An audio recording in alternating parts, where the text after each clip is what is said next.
Vous l'avez constaté avec moi, ont élevé la voix parce qu'il y a eu des ponctions sur leur salaire. Donc voilà, le communiqué du ministère des Finances l'explique, mais je vous donne la parole en tout cas pour plus de détails. Merci Madame Maïmouna. Avant de répondre directement à votre question, vous me permettrez de saluer les téléspectateurs de la RTS ainsi que les pensionnés du Fonds national de retraite, lesquels pensionnés sont des retraités, donc des veuves et des orphelins, donc pour lesquels donc nous travaillons nuit et jour. Comme vous l'avez rappelé dans le communiqué du ministère de l'économie et des finances, il a été donc constaté dans l'émission des pensions du mois de janvier 2013 l'omission donc d'une ligne donc d'un poste de paie intitulé réajustement de pension. Alors donc cette omission-là a entraîné des désagréments qui ont été donc interprétés d'une certaine façon et qui ont entraîné donc des mouvements d'humeur. Qu'est-ce qui explique justement ce dysfonctionnement? Donc ce dysfonctionnement s'explique par le fait que la loi donc 2012-31 du 31 décembre 2012 portant code général donc des impôts devait entrer en vigueur donc au mois de janvier 2013.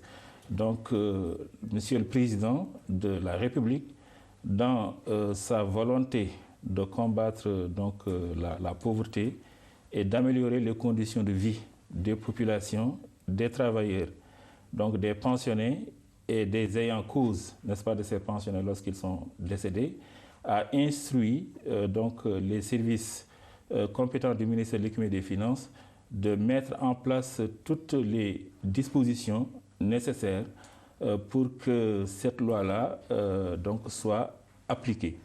Alors donc cela nécessite naturellement une remise donc à jour des méthodes de calcul donc de l'impôt. Et c'est ce qu'on appelle donc l'implémentation donc des nouvelles règles de calcul, du nouveau barème, n'est-ce pas, du revenu, des impôts plutôt, sur le revenu. Alors donc nos techniciens gèrent en fait plusieurs chaînes. Vous avez la chaîne solde CCAP, ce sont les salaires donc de tous les agents de l'État qui sont actuellement aux alentours de 95 000 donc, agents. Vous avez également la chaîne post-diplomatique et enfin la chaîne donc, des pensions.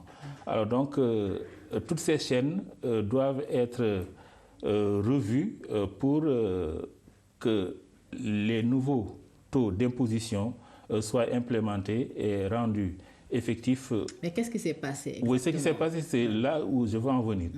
Donc, en manipulant donc, les tables, il y a eu, disons, comment vous dire encore, des inadvertances qui ont entraîné l'omission d'une ligne.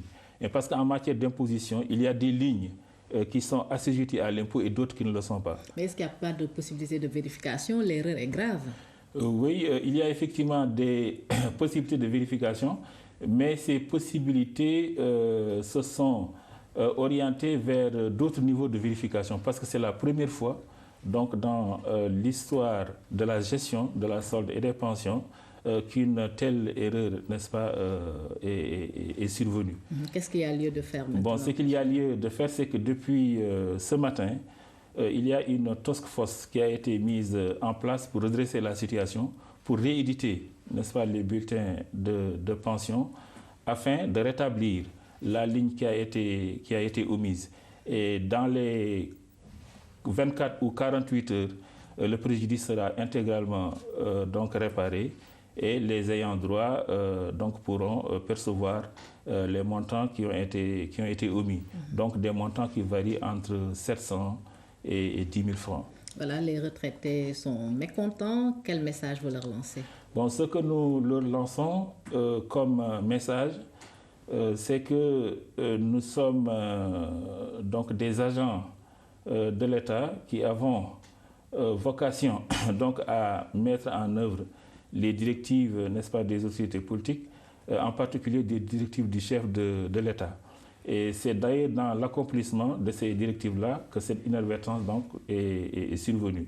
Et que nous sommes en tout cas des commis de l'État et que notre raison d'être, c'est de servir et de bien servir les populations.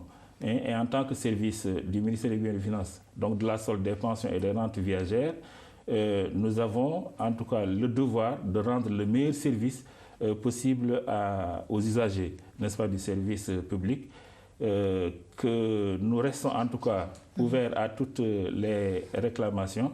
Et d'ailleurs, c'est pour cette raison que les autorités du ministère des Finances ont pris les dispositions nécessaires pour échanger avec les associations de retraités pour pouvoir régler les problèmes à chaque fois qu'ils se posent afin d'éviter, n'est-ce pas, des manifestations ou alors des mouvements d'humeur tels qu'on les a connus ces dernières 24 heures. Voilà, donc je vous remercie. Je rappelle que nous recevions M.